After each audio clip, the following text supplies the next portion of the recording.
Well, hello, everybody. Welcome to Bayou Bets. It is Thursday, January the 25th, 2024. We have a jam-packed show with breaking news, all kinds of stuff going on this afternoon. So we're going to get to it in just a moment. We remind you first that Bet.NOLA.com is the source, your source for all the line moves, all the value plays right here.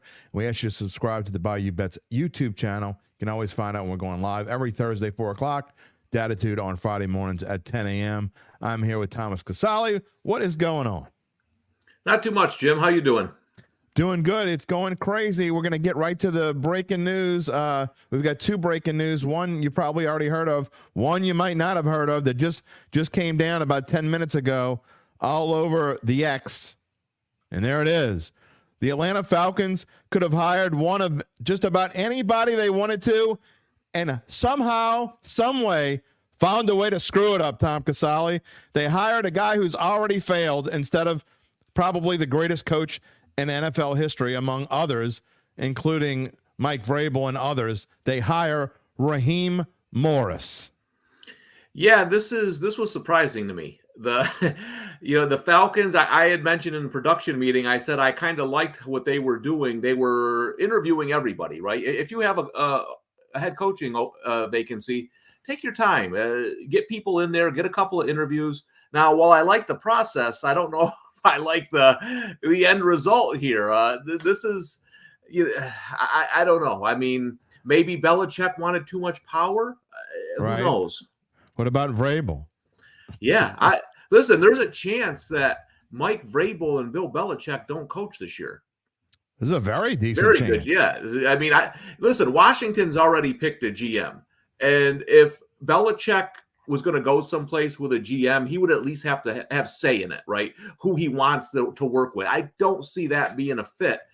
So, listen, Belichick's going to be 73 here in April. He's going to be 74 next year. He might not get another shot. This might be it. Yeah, this might be it. But the Falcons, I don't know. I thought they were there. They had a chance. There was some big names out there, some proven successful coaches. You can come in, you can change your culture, your organization.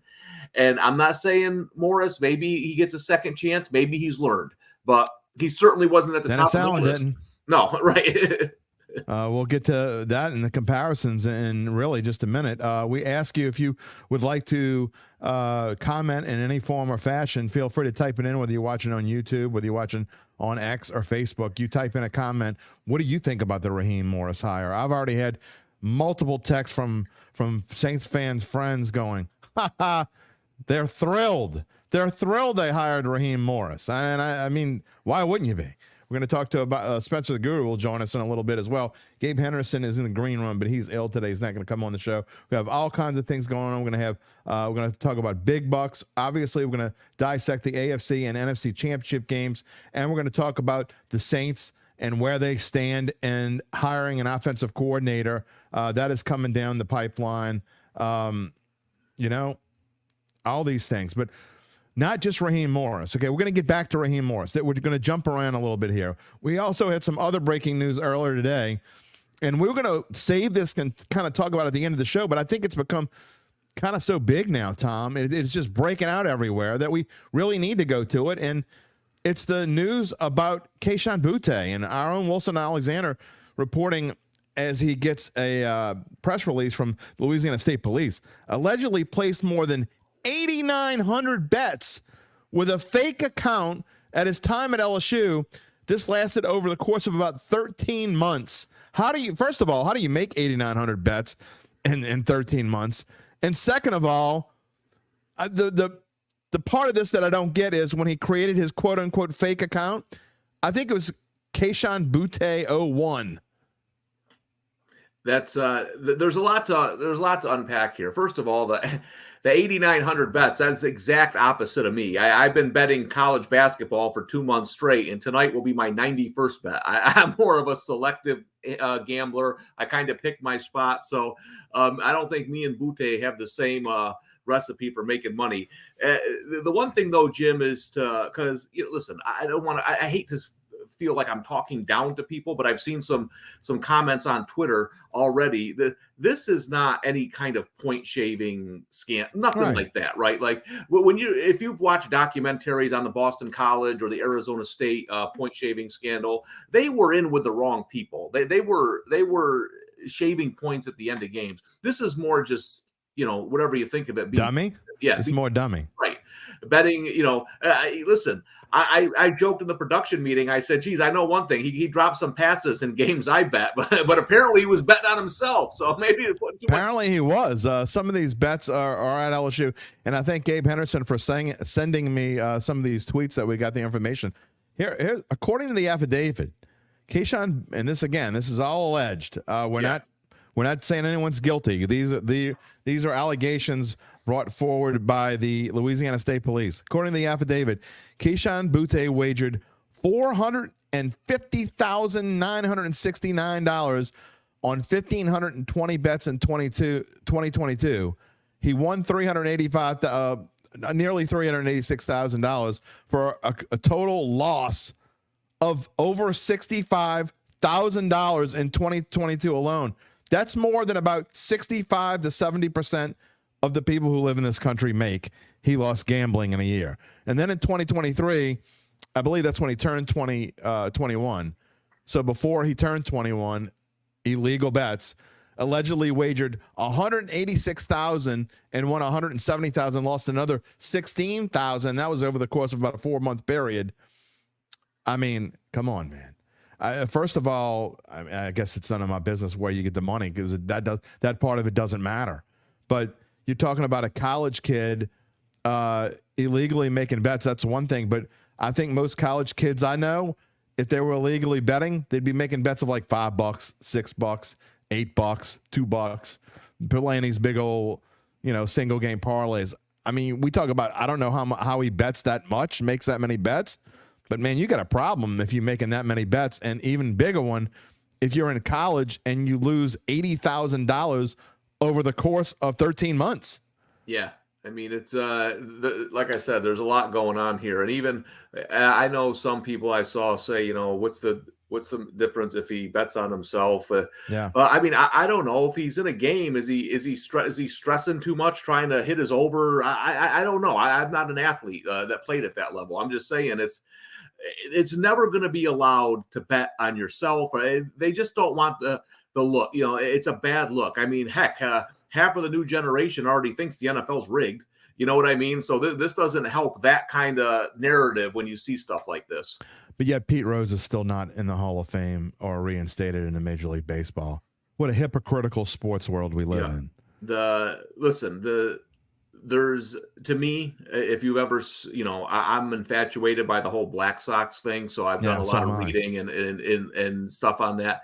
There is a massive difference of what happened in that World Series and what Pete Rose did. And I think lumping that all together is why, in all honesty, is bad for us, because people lump sports betting all together. Like it's changing now, but the back room, Jimmy the Greek wearing the tracksuit guys and fixing games, and I just think it's a bad look for sports betting. Pete Rose should 100% be in the Hall of Fame. Yeah, I got Billy the Nose and all that kind of crap. But look, I mean, and the last thing on Boutte here, part of, according to Wilson Alexander on X, part of the biggest problems, he bet on himself. Now, like Tom said, nothing of him betting against LSU or himself or anything like that. But he bet on himself. That's a huge, gigantic no-no, which may get him. He may never play football again. I mean, there's a more than legitimate chance he never plays football again after this. He bet on himself against Florida State as part of an 8-leg parlay, allegedly.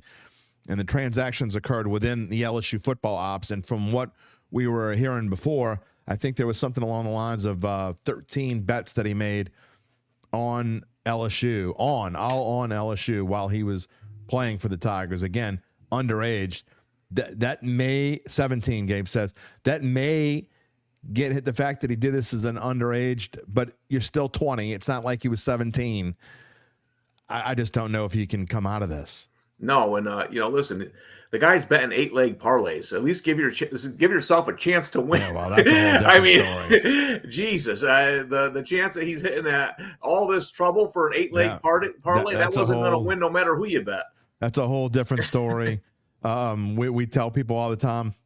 I try to tell my son, who knows it all. He's 25 and he knows everything there is to know.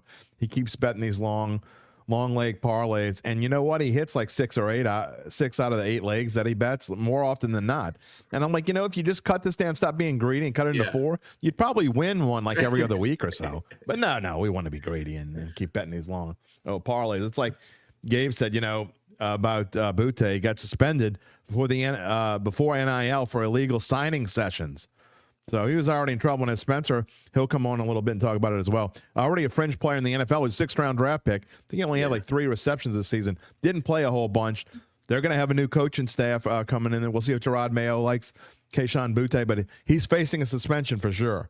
So we'll see how that goes. Again, before we get to the Saints, one last time, in case you are new to the show and didn't see this earlier, according to Tom Pelissero, Adam Schefter, and other people of this ilk, so this is true, the Falcons are expected to hire Raheem Morris. You know what? Let's compare it to the Saints coach. I mean, we're going to get into the Saints search for an offensive coordinator, but I hate to keep harping on Dennis Allen. I really do. I'm not just saying that I hate to keep harping on him, because I really do. But, this is kind of along those lines. The difference for the Saints is at least Dennis Allen was in-house and learned under Sean Payton, and they thought that they were going to try to go status quo as best as possible. The Falcons had literally their pick of the litter, except for Harbaugh. They probably could have hired whoever they wanted that was available and got whoever they wanted. But they chose a guy who's already failed, Tom. I don't understand this hire at all.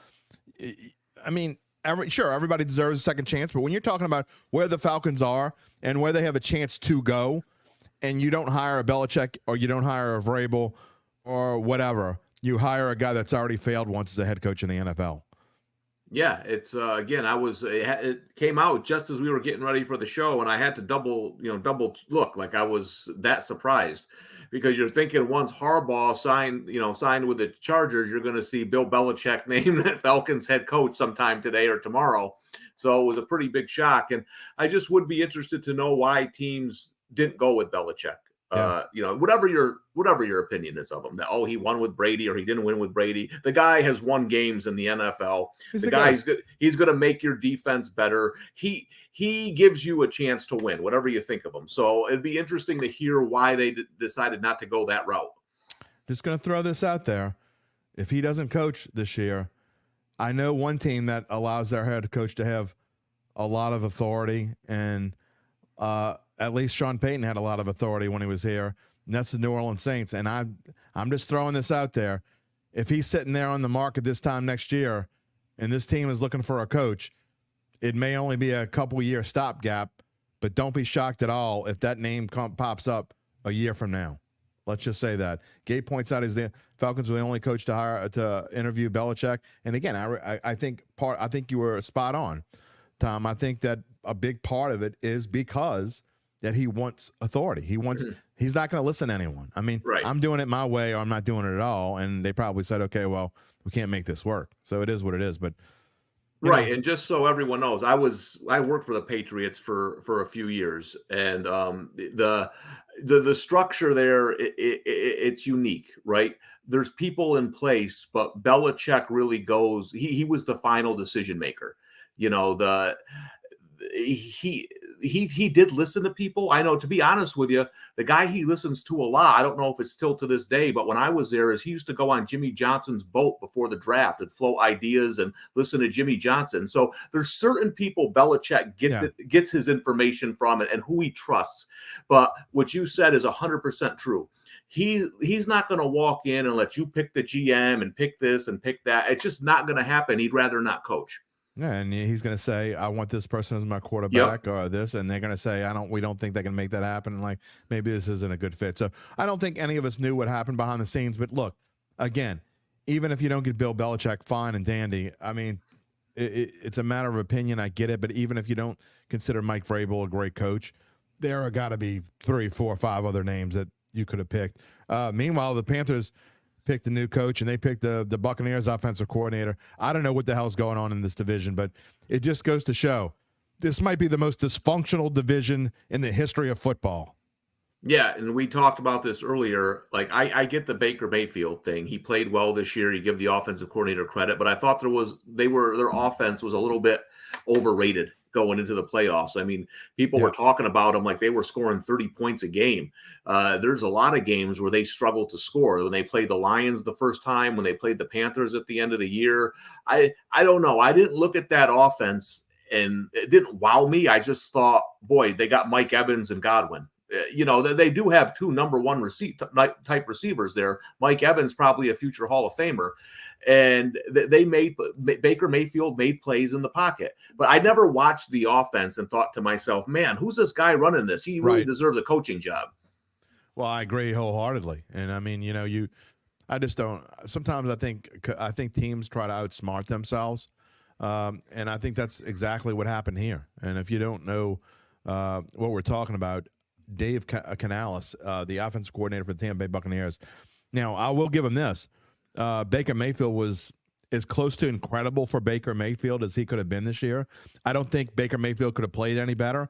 I don't think he played it any better in any season than in which he was in Cleveland. So he certainly was rejuvenated. Is that enough to go and turn Bryce Young into the quarterback you hope he'd be? Now, he's a young guy, maybe so, and that was a big part of it. But look, I will say this: is when you're comparing a guy like Dave Canales and a guy like Raheem Morris, at least Dave Canales is unproven and young, and that's what you're looking for. Now, Raheem Morris is still young, and I think he's an excellent defensive coordinator. I don't think anyone can question the fact that he's an excellent defensive coordinator, but I think the more and more you see these guys that get their shot, they don't really do that much better in the second chance. Yeah, no. Dan Quinn's going to be another one we're going to talk about soon. Dan Quinn. Listen, I don't know what it takes to coach in the NFL. I just know it's really hard because a lot more people fail at it than are really good at it, right? Like Mike Tomlin. There's only a few Mike Tomlins and Andy Reids, and there's only one Mike Tomlin. Yeah, and the thing is that listen. Belichick's kind of a weird case because I think him in Cleveland, I think gets overblown. I thought he did a good job in Cleveland for what they had. He took them to the playoffs and everything. But the bottom line is he wasn't great in Cleveland. Then he came to New England, and listen, they have another poor year. We don't know if he comes back. So I'm not going to debate who's responsible, Brady or Belichick. I just know that they caught a break when Mo Lewis knocked out Drew Bledsoe, and then things went from there. But so my point is I don't know if Bill Belichick would have been good the second time without that break that they got. And listen, if that doesn't work out, he's going to go coach defense and be the number one defense in the NFL. There's no question about it. Right, and I'm not saying that no one who gets a second chance it doesn't work. I mean, you can look, and I'm sure you could go find all kinds of coaches that have gone on and had a second chance and they worked. My point is, when you want to go back to Belichick, by the way, people always say whether it's Belichick or Brady. Well, Brady easily could have been replaced, even though he went and took over for Drew Bledsoe. People forget at the time Drew Bledsoe had the largest contract in NFL history, was making $10 million a year, which at that time, back then, 22, 23 years ago, was an inordinate amount of money. And this was a team that they thought could go to the Super Bowl. So Drew Bledsoe could have come back.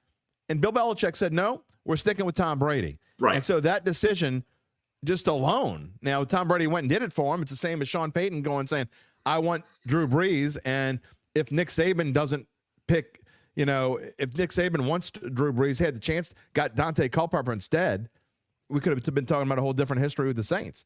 Right. So, but coaches identify these quarterbacks and people forget that. So when it comes to Belichick, but I'm all for second chances. I just didn't see anything in Raheem Morris as a head coach that leads me to believe that he's that much different than Dennis Allen. I really don't. We'll find out soon enough. Speaking of Dennis Allen, we're running long, but we had so much stuff going on. We got to touch on this before we move on to the NFC, AFC championship games. Saints continuing to search for a new offensive coordinator. They had basically 9 candidates cut down to 7 now. This is kind of where this team is. One of these guys may get a job somewhere else. Zach Robinson has been rumored elsewhere. I think Clint Kubiak is going to get a chance to be elsewhere as well. So it's coming down to the wire, and the Saints are trying to find an OC. Do we think they'll have one by this time when we talk next Thursday? Maybe. I could see that. The list is interesting. Zach Robinson's a guy I liked him in college as a quarterback. He was always a smart guy. I think he would be a good choice. The thing for me, Jim, is this. I think an offensive coordinator and defensive coordinator are a little bit different because the offensive coordinator has to fit with your quarterback. The quarterback is so important on offense. And you take a guy like, Cliff Kingsbury. Cliff Kingsbury knows offense. Nobody's going to debate that. But is he going to be the right fit for every team? And I think that's the most important thing for me. Bring in a guy who's going to get the most out of Derek Carr in this offense. That's whoever that is. That's got to be it. Yeah. I agree with you. I still say, and I did a post about a week ago. I need to update it really, but I still say Ronald Curry is the favorite. I know people don't want to hear that, and I'm not saying he should be the favorite. I'm just saying the way this team works, they like to hire from within, promote from within, and I think that there's an excellent chance that that Ronald Curry is going to get this job, and I certainly would consider him the favorite. So they're going to bring some of these guys in. Maybe you don't pass on a guy like Clint Kubiak if you get a chance to hire him. To me, that would kind of be the only other real fit to come in here. I just don't think John Gruden works. No. I think they'll continue to use him as a consultant and have him on the side. I just don't think the Saints want to rattle that cage right now. We'll find out soon enough. But again, I would put them in the order. I think they're on their wish list. Number one is Clint Kubiak. I don't think they'll get him.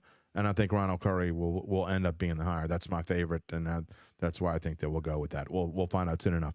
All right, let's get to the NFC AFC championship games, and we've had some line movements here very recently, as early as today.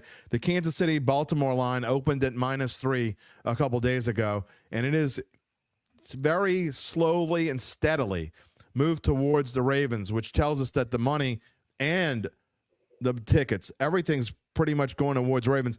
You've been doing this for a long time, Thomas. To see a line get off of that 3 and get to 3.5, and now at a solid 4, it's at 4, which means it's not coming back. I was wrong about this when I was shocked. I got to say, I thought this spread was going to end at -3. That's why I got it in a teaser earlier in the week, because I never thought it was coming back. I got it at 3.5 to 9.5, but I got to tell you, the fact that it's at 4 and at -110 4 tells me a whole lot. Yeah, and listen, I jumped on the Ravens right away at -3. I just like them in this game, and I don't. When we get to 3 games left, I don't think it's as important who the sharps and the squares are. I agree. If it's week 3 in the NFL and you tell me the sharps like a side in Atlanta, Tampa Bay, that means more to me than right now. But the bottom line is, and the sharps were on the Bucks last week, and that didn't work out. But the pro bettors are on the Ravens heavy in this game, heavy. Right.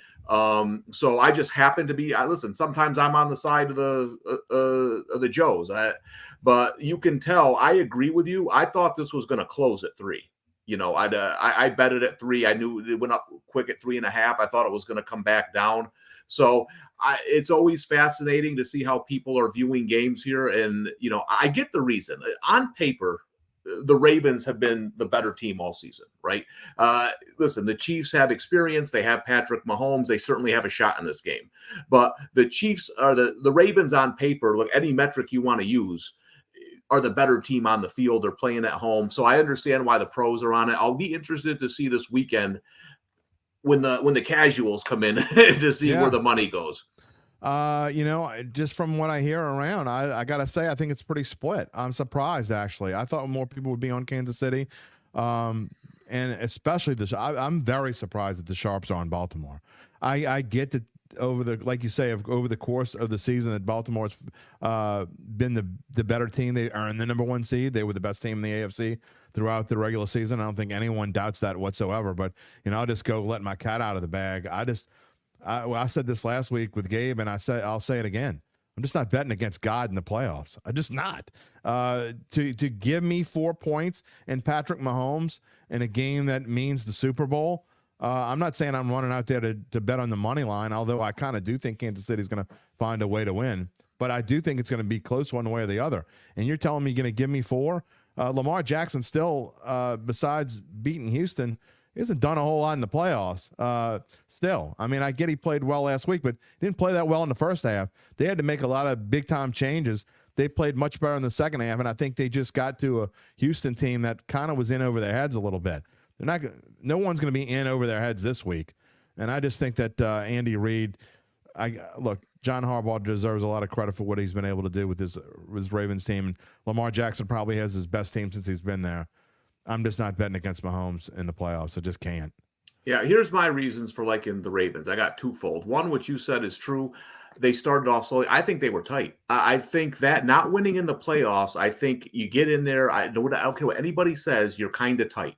Yeah. I think now that monkey's off their back, the Ravens are the best when they're playing loose as a goose. You know what I mean? And I think you see that this week. The other reason, here's my main reason, though. Everyone's going to talk about the quarterbacks. In my opinion, this Ravens defense is what wins the game. They have speed all over the place. They have Kyle Hamilton who can help negate Kelsey a little bit. That's where I like the Ravens. I know that's everyone wants to talk about Lamar and Kelsey, but that's what I've been most.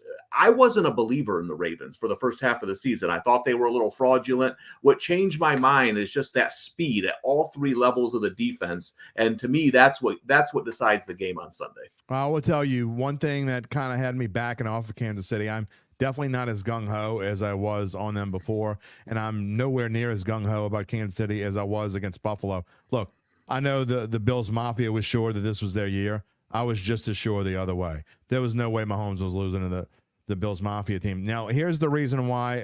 I'll give you reasons to back Baltimore because, again, my analysis goes to simply I'm just not betting against Mahomes. I think you'd see, in my opinion, again, do whatever you want. It's your money, your bets, you do what you want. But my opinion is you either bet the Chiefs or leave this game alone, and because of Mahomes. But the reasons to bet Baltimore are pretty simple. First off, Baltimore's had an extra day of rest, and they didn't have to put out nearly the effort that Kansas City had to put out, which is a huge deal this time of year, in my opinion. Second of all, when you look at the Chiefs, they have 2 major injuries that not a lot of people are talking about. Yep. Joe Thuney is one of the best linemen in the NFL, not just for the Chiefs. So when you're talking about protecting Mahomes and keep him from trying to run around, that is a huge deal. And then Willie Gay on the other side is the spy of Lamar Jackson. Right now it's questionable. Thuney's not playing. Willie Gay is questionable, I think, as of right now. If he can't go, that is a major deal because he is the spy on Lamar Jackson. We already know Lamar Jackson's gonna run a ton on Sunday. I don't think anyone doubts that. Right. No doubt about it. That in our picks in just a minute. But if Willie Gay can't go, that is a huge deal. So that will I'll keep my eye on that injury as well as we go forward. And I'll tell you how I'm going to attack this game in just a minute. But, interesting, you look at the Super Bowl 58 odds, and I had to throw the MVP odds up there as well. Because I think if you like Baltimore to win the whole thing, obviously they're almost what now with San Francisco. I think this. I think if Baltimore gets to the Super Bowl and wins the title, I think unless barring something just super absurd, Lamar Jackson's going to win the MVP because it'd be his first Super Bowl games, first Super Bowl victory. So you're getting better odds. That's a big deal. 30 cents is a big deal, in my opinion, when you're talking about that. So that's the way that I would attack that. I'd be looking forward to get your opinion. But I also think it's interesting that if you like Kansas City, there's no difference between Kansas City and the odds on Patrick Mahomes, so you would never bet that. Right. No, I agree. Lamar Jackson winning the MVP if they make the Super Bowl. But the Joe Thuney injury is huge. He's one of the top 2 or 3 guards in football. And as I said a couple of years ago, when the Chiefs entered the Super Bowl with offensive line injuries that nobody cares about, when you lose elite level offensive linemen, that's big. If you lose just a guy, you can replace him with another guy. But you're talking about an elite player, and I think that's a good point. They could be missing 2 big-time players in this game. And even if you think the game is relatively even, that could be the deciding factor. But I also agree, if you're feeling good about Baltimore, that Lamar at plus 220, the amount of things that would have to happen for him not to win the MVP in the Super Bowl, I mean, that's the bet right there. Yeah, and look, just on a local level, if you want to talk about how important linemen are, I think you can go down, take this down a step. How long did it take the Saints to adjust to not having Ryan Ramczyk most of the year? Now, he played a few games here and there, but it wasn't until well past the midway point of the year, Thomas, that the Saints had trouble without Ryan Ramczyk. And then on the other side, Andrus Peat came in and shored up a lot for all their problems with Trevor Penning. But then Pete got hurt, and when he was gone, they had more issues on that left side of the line, and that caused a problem for Derek Carr. So I think you can see where we're going with this. Obviously, Patrick Mahomes is more mobile than Derek Carr. Patrick Mahomes does things that no one else can do. But it's still, you lose your best lineman and one of the best linemen in the league. It does make a difference. That being said, I'm still taking the 4 points. We'll get to, again, how I think to attack this game in just a minute in big bucks. All right, let's talk about the NFC title game. To me, I think it's way more clear-cut and way more easy. I just don't see, you can tell me if you think I'm wrong, I just don't see how San Francisco doesn't run Detroit out of Levi Stadium in the first half. There's only one argument I'll make for the Lions. They like playing on the road as underdogs. It's kind of their mentality, right? They go on, they play with a certain attitude on the road. So if they can stay in this game early and Brock Purdy's struggling a little bit, then I think they have a path to keeping the game close. I think the Niners are winning the game for sure. I think it's the Niners' year to go to the Super Bowl in the NFC. It's been that way all season. And I don't think the Lions are the team to beat them. As much as I hate my Cowboys, that would have been the only team, I think, if they had gotten there in the championship, to the NFC championship game, that could have put pressure on Purdy, maybe made him a couple turnovers. But the Lions just don't have the secondary and the defense overall to stop this team, in my opinion. So for me, the recipe that Detroit needs would be to run the ball successfully, keep San Francisco's offense off the field, slog this game down. That's the recipe for Detroit to stay in this game. Well, here are a couple things here. First off, I think the best value on this entire screen is Brock Purdy at plus 330 for Super Bowl MVP, because I think I know he's had a couple games here and there that weren't great, but both games that he played that were below par for him were in the rain. Beautiful weather this week. He can't throw in the rain. He's got the Troy Aikman. We know that now. It's we have enough data to see that he does not like throwing the ball in the rain. He really doesn't, and they made such a big deal about that glove last week. Yep. And he finally took it off, and it didn't do much better. I just can't throw in it. So I don't think I just think they win this week and go to Las Vegas, and it's not going to be raining in Las Vegas either. So I just think that Purdy is the best value at Super Bowl MVP at plus 330, because I expect him to have a fantastic game. Meanwhile, Jared Goff, what were his last two games on the road? Well, two of his last three games anyway. He got drilled in Chicago, lost 28-13 2 or 3 weeks before the end of the regular season. And then, if people remember, he went to Baltimore, I think the end of November, early December, and he got shellacked. In fact, I think it was the last game of November, because it was the week before the Lions came here to New Orleans, and he played a good first quarter. After that, he kind of disappeared. And so I just don't trust Goff. I know he's had a good run so far, but that was at home. And again, I've said this time and time again, these Lions remind me of the 06 Saints, where they were great at home. They had that home crowd behind them. It's a feeling that, the Saints never had this. In 06, they had never been in the NFC Championship game before. It's something they hadn't done.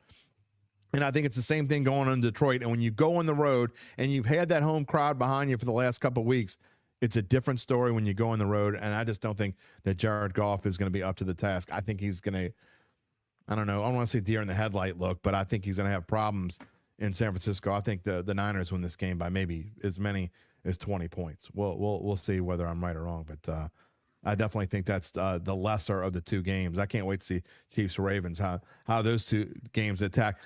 Back to that real quick. The two defensive coordinators. No one's talking about.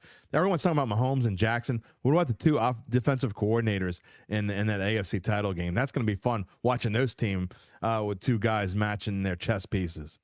Yeah, and one thing that was surprising last week is the way the Chiefs got pushed around. I was Yeah, surprised by that. So that's something to look for at early on. Because listen, if the Ravens are running the ball like the Bills ran the ball, you change the I station. agree. They don't lose when they run the ball like that. So they got to be better up front, the Chiefs, because that was shocking the way the Bills were kind of pushing them around last week. I agree with you wholeheartedly. That's going to be an interesting matchup. All right, let's bring in Spencer the Guru. Spence, what's going on? Hey, what's up, Jim? Yeah, I'm pretty much in agreement with y'all on how I see these games playing out. Everyone's like, oh, the script. Well, I kind of The think that script. it's gonna live up to it, man. Ravens and Niners both in prime position at home. It's hard to argue against them. Obviously, anything's possible in the NFL, but to me, I just can't pick against these two teams. Well, we'll find out what our big bucks are in just a minute. Let's show you the results. It was kind of a weird week. Weird in the fact that I had a really good week. That's weird enough as it is.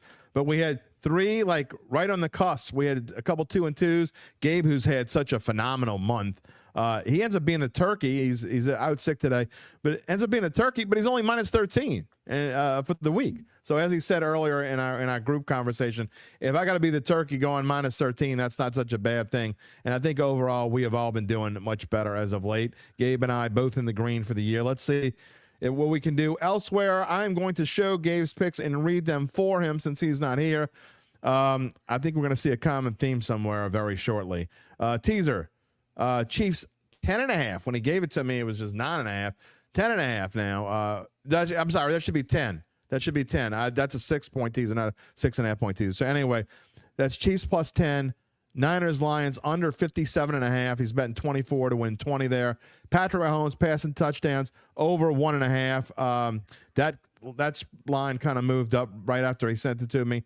A spread that actually went down a little bit, I believe. Lamar Jackson's rushing attempts over 10.5 attempts.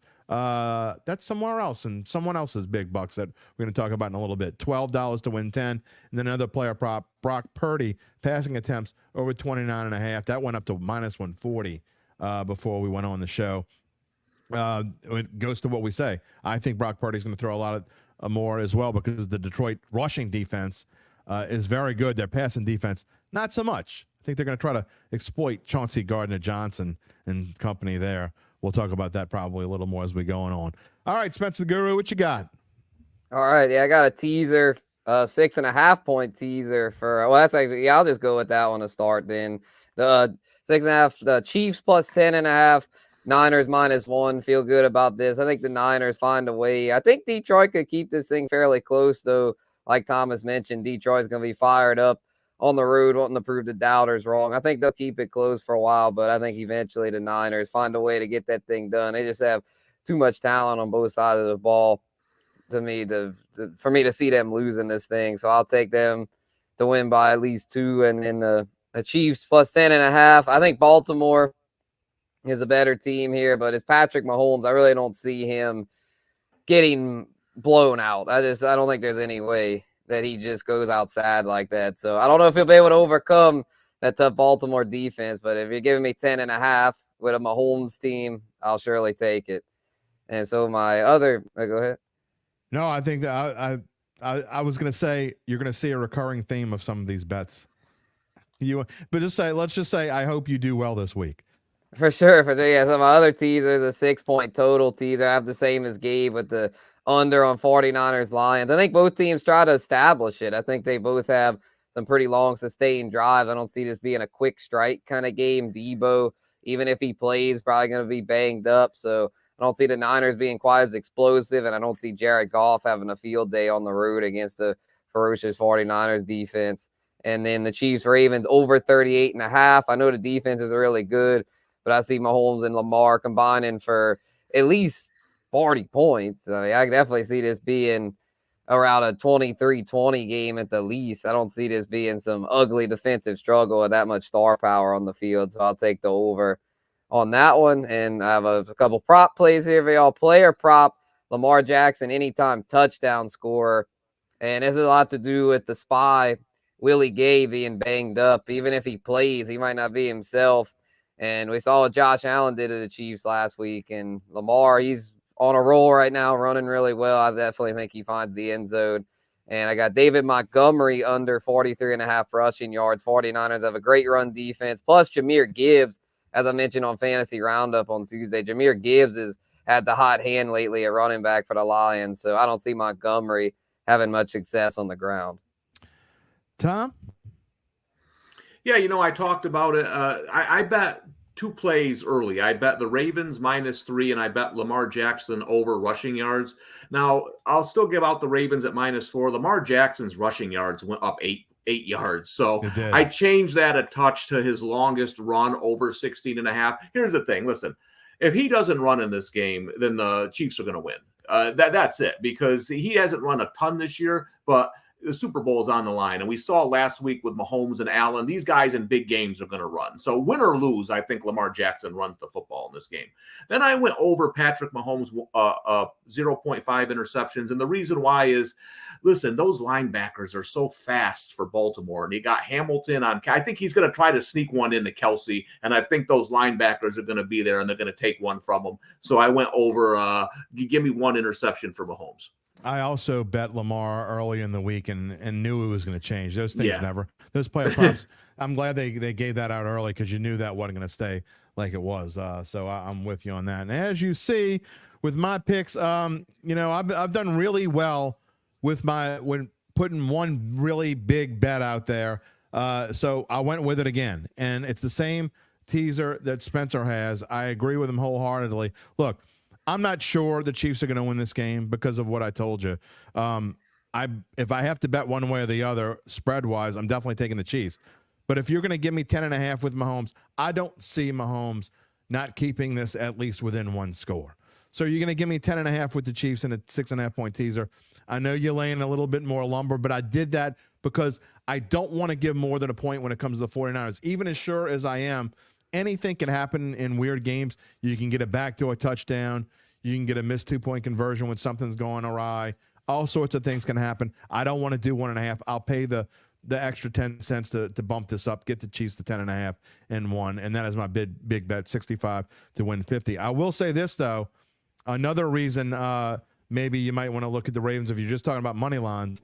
The last time a 3 seed won in the championship round, it's been a long time. The 2007 Colts, when they won the Super Bowl, was the last time that a 3 seed has advanced to the Super Bowl, much less won the Super Bowl. So that's going a long time. Now I'm with Spencer and I'm with Tom because I had Lamar Jackson. I bet it early on rushing yards over. When I got it, it was 61.5 rushing yards. I didn't like that, so I went with Spencer's rushing attempts because I also bet that early in the week, and that's also in my column over 10.5. That number went down to -120, 24 to win 20 there. And then total, Chiefs-Ravens. This is one I stole from a show that I listen to quite regularly. And I've been listening to this stat over and over again, and I never bet it. And finally I said, you know what? If he's going to keep being right, I'm going to keep betting it. A guy named Scott Seidenberg keeps betting this. All year long, the Chiefs in the second half have played to the under. That shouldn't be rushing yards. That should be points, by the way. The Chiefs have played to the under 16 out of 18 times in the second half. That is a second half bet, by the way. That's just I forgot to finish typing what I wanted to type. So under 21.5 in the second half is what that bet is supposed to be.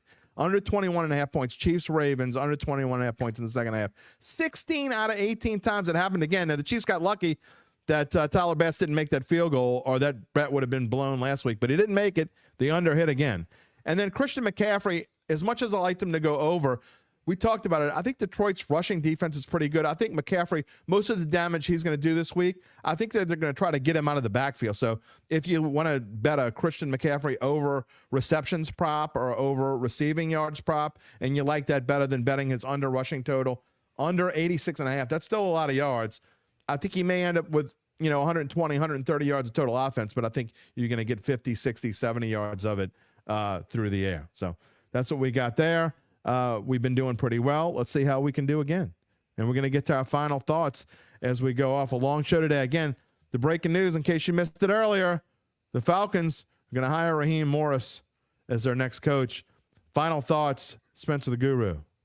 All right. Yeah, the Kayshon Boutte thing was really surprising as far as just the sheer amount of bets he made. But as far as him being caught up in this kind of stuff, like not really that surprising to me, because I feel like with this NIL money, man, it's like, I mean, some players, it can be a good thing. They can use it to, grow their brand and all that. I understand the pros of it, but this is an example of the cons of it. I feel like someone that, was a great athlete in high school, had everything going, and then essentially throws it away with this. I mean, he was already a fringe NFL player, so he's probably won't be on the field again unless he can have a big comeback reclamation story. So we'll see what happens there. But at least he didn't pull this stuff. They had this fantasy football playoff tournament through, I forgot the name of the deal, but it was $150,000 on the line. And one of the employees was caught switching out players in people's lineups. I think it was like his friends or something that were in it, switching out players that the game had already started,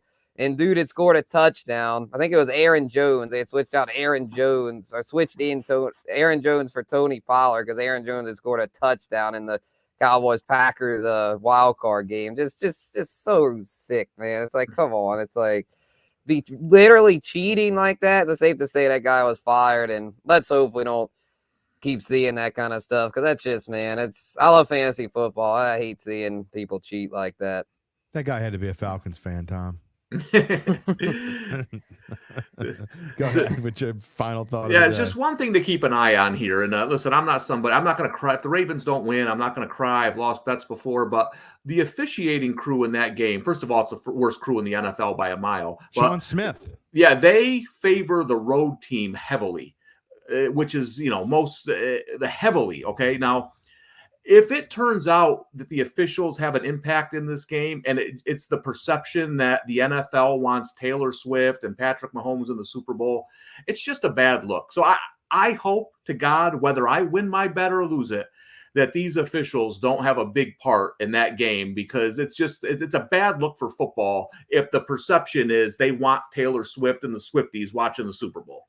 I thought it was the opposite. I wrote in my column, I've heard all this blasphemous BS that they created the logo purple and red, right, because they were going to make it Ravens and 49ers all the way. I'm like, well, why not Chiefs and Vikings? Why not Cardinals and Ravens? And I don't think I'm just saying, I hope that's not what we're talking about. I love football. I love sports. I don't want to be talking about that the league fixed the game to get Taylor Swift. I just hope we don't have to worry about that at all. Teams go out, better team wins, move on. By the way, it is Sean Smith's third conference championship game, by the way, and I don't remember hearing anything bad about him in the past doing a playoff game, but I never heard bad about the crew that had the no call back in the day. And they're in the Super Bowl. Your boys are doing the Super Bowl. Saints fans must be thrilled. That is absolutely insane. That's all. We'll talk about that that'll probably be my closing thought for the Super Bowl week. And hopefully somebody will get screwed in that one, as long as it's not what I bet on. All right, my final thought of the day is, look, we're going to be talking more about Raheem Morris on tomorrow's Datitude podcast, tomorrow at 10 a.m. on all these same channels. And then afterwards, when I add my monologue, I'll probably be talking about a little bit about Saints and offensive coordinator and where they're going. Larry Holder will be on the show, as he is every Friday during football season. Again, talking about Raheem Morris, probably talking a little bit about Kayshon Boutte, and talking about maybe some of the other hires around the NFL. We'll see if anything happens before then. That's all coming up tomorrow. But it's been a great show. I want to thank my crew here again. Gabe Henderson behind the scenes, Spencer the Guru, Tom Casale, the sports betting director here at bet.NOLA.com, and me, Jim Derry. We'll see you tomorrow morning. Everyone, have a great Thursday night, and enjoy the games, everyone.